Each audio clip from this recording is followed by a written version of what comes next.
Good morning. Welcome to the homestead. As you can see, it's a beautiful morning. Well, it's rather late in the morning.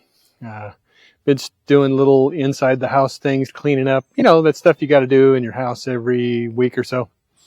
And now though, it's time to get to work. I've got a few things I need to do. One is we need to spread straw in the area behind me between the garage and the coach, because that's an area we walk a lot. And we also need to go around behind the coach to the gate where we go into our seating area, because that's an area that's gotten kind of squishy with all this rain. There's also one other area in front of the coach where the cats come and go on a regular basis that's pretty gross, pretty squishy. So we're going to put some straw down there too. We've done that in the past, and of course the first few days to a week or so, you wind up tracking straw in, but straw is pretty easy to sweep up, so it's easier than mud. So that's what we're going to do first, and we'll see where the day leads after that.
All right, got the straw all spread around. You can probably see behind me.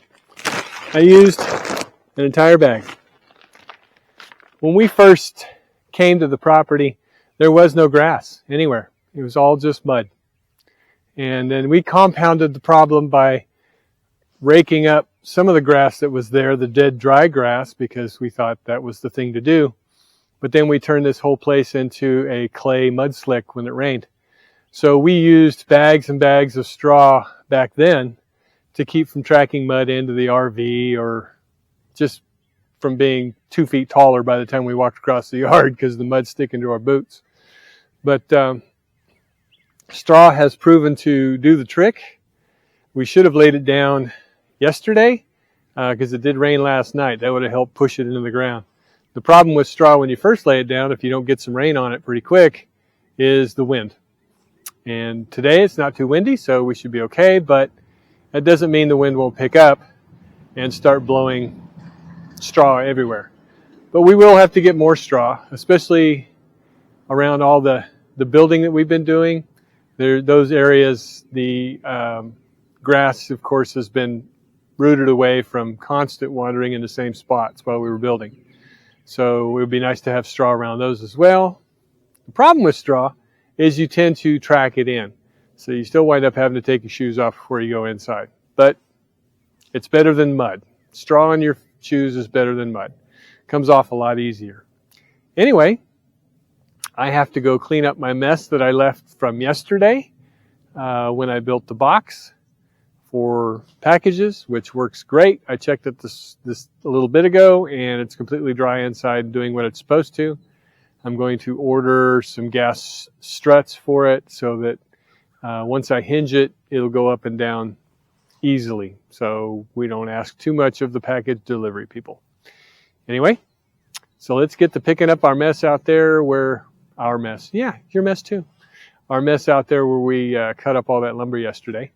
I already put the tools away. And then we'll see about moving on to something else. See, oh, there's Orange Sickle. Orange Sickle's right over there by Sylvie. See him laying in front of the log? I've zoomed in as close as I can get with this camera. But he's staring at me.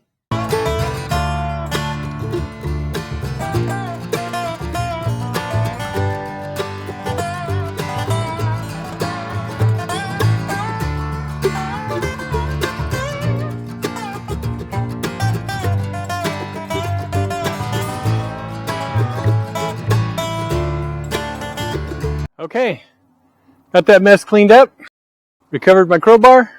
I guess we'll go see what other kind of mess we can get into, or trouble, that is, or fix things. We'll see. I guess we're going to tackle this water pump. I tried to find one of my GoPros and I couldn't find any of them. Lost in the move. One, I think, went overboard at the lake. We had two. We were down to one, and we have it. I just can't find it. It's in a box somewhere when we moved out here to the property, so I apologize if you don't get to see a whole lot, but I'm going to do my best to let you see what's going on. So let's get ready to do this. I better go turn the city water off. Otherwise we could have a mess. I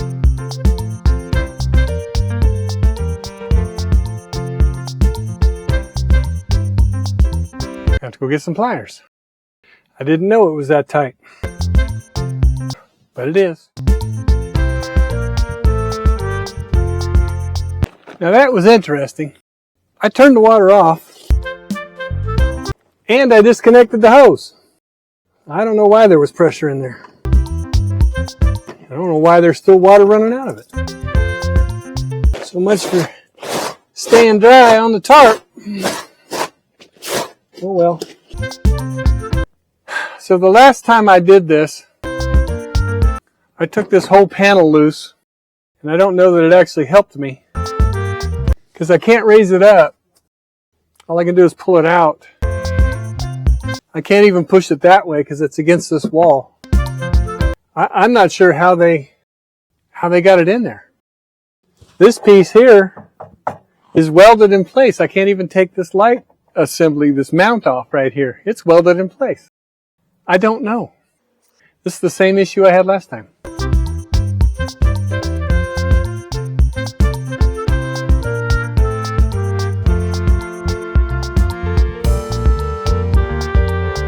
Pretty sure there's only 3 screws holding it in. Bottom 2 are easy. Oh great, more water. Maybe there's pressure in the system inside. Let me open up a faucet or a couple of faucets inside and see if that will cause it to stop burping back out. Yes, there was a lot of pressure still in the system inside, so hopefully that'll stop this. Am I going to have to do this by feel?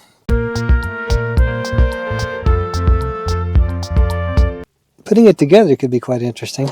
It's the other one. It's over there. There it is. I don't remember if the lines were long enough to reach it. To reach all of them. I hope so. I am getting wet though. Oh well. It's just going to leak water. Isn't that fun? Ah, there we go. Just needed to shut this line off. Now that I've got a lake in here, well, at least it'll get clean. There is that. Well, I've got the other water line. There's only one in, one out. It's puking all over, of course. All right, well, let's stop that. Gosh darn. Okay, there's the pump. The new pump should be identical. Now, was that smart of me? I don't know. Hopefully it was. Yep, it's the same.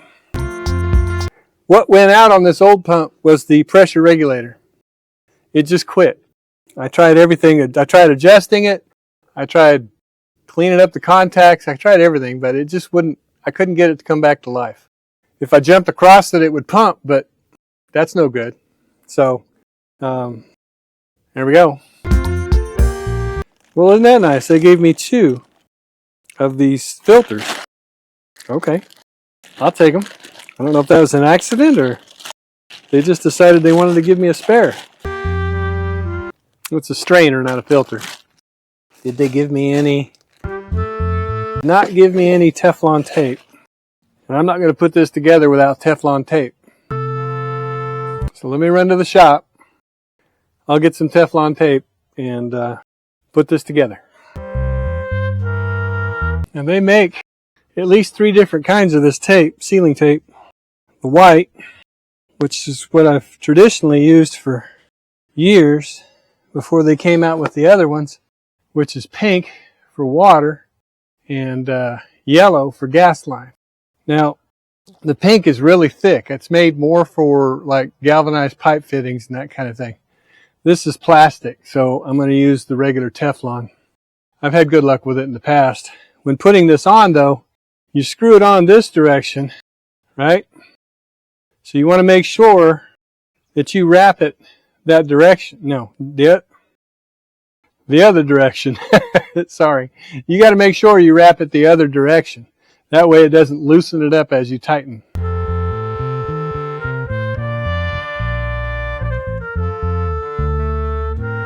Now, I had this on the outflow last time. I'll make sure that's right.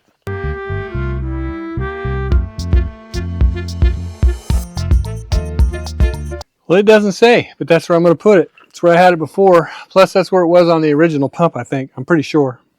Or I wouldn't have put it there.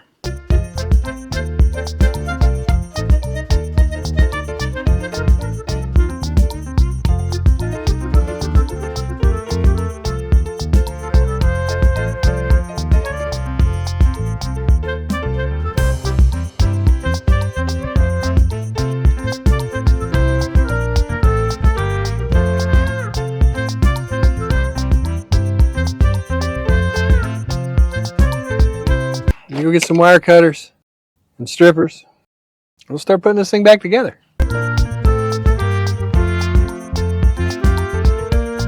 These wires are stripped already.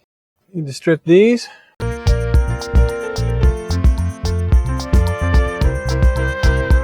These are low temperature solder connectors. The little blue stripes there does 2 things. One, it tells you what size wire these are meant for.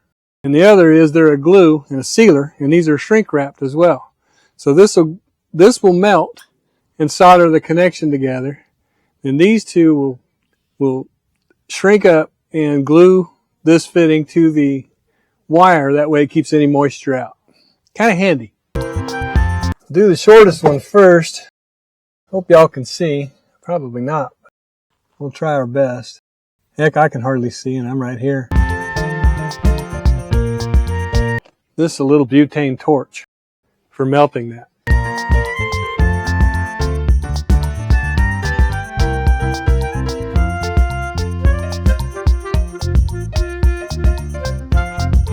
One thing I used to do when doing these butt connector joints was I would twist these. And I stopped doing that. I leave them coming straight out now. That way, when I push this end to this end, see, they'll go, I can make them intermingle like that. They'll hold together better and they get a better solder joint.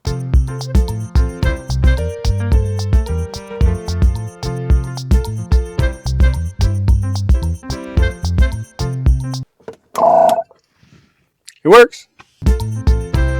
Now, the hard part, finding that hole and then tightening it up. Sorry about my fat head. If I could find the 2 bottom holes, that'd get me closer. I'm going to need a flashlight. I know it's really bright out, but it's really shadowed in there. And my old eyes aren't as good as they used to be. One thing I've learned is from getting older is when I was young, I always had to be careful about getting it too tight, stripping something, because I had a lot of strength in my hands. And I don't really have that problem anymore. I wish I did, but I don't. As I've gotten older, I've lost a lot of strength in my hands from arthritis and those kind of things. Damage I've done to my hands over the years working with them. I've always been mechanical. I've worked on cars since I was probably 9 years old, helping my brother.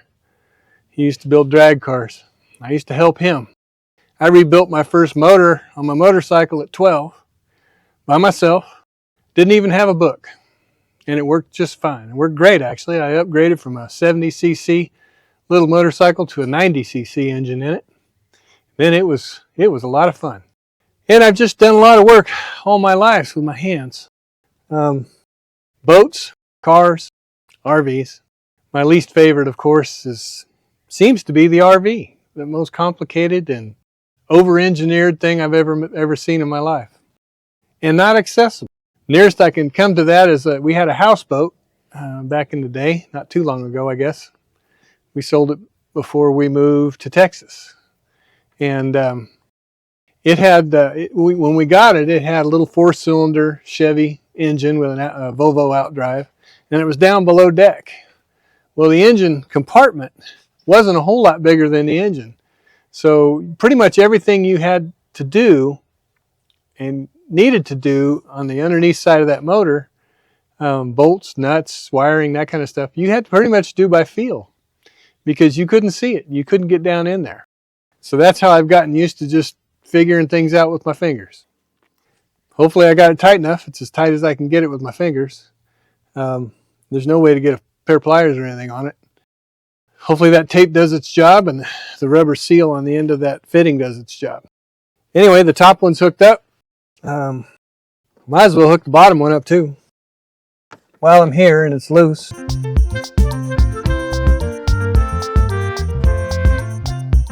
I don't feel a leak. Let me go put some pressure on it. Okay, I set the faucets off inside so it should build pressure and stop. Something's leaking.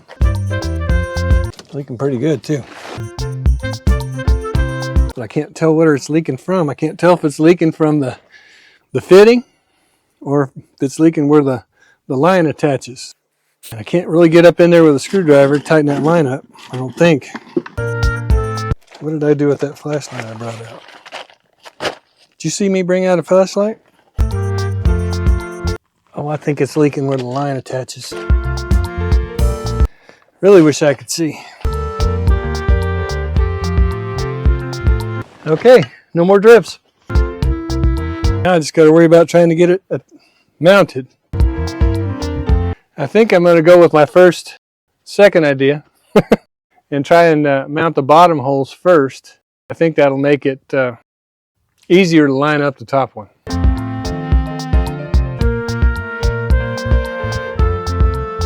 I'm going to tighten that up just a little bit more.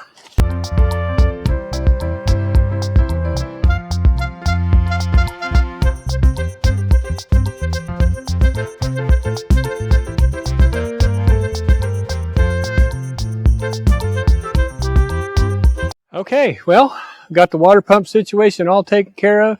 No leaks. Hooked up to city water. No leaks. We're good to go. I tested it inside, tested it outside. Everything seems to work great. So I appreciate you hanging in there with me. I hope we are able to adjust the camera views to a point where you could see something anyway. And I know at a couple points my big head was in the way, but I didn't really have a choice. And it's inside a compartment, so I did the best I could. For those of you that hung in there, thank you. We'll see you next time on the Homestead. God bless you. Don't forget to like, subscribe, hit that notification bell, share it with your friends. Oh, leave us a comment. We'll see you next time. Bye.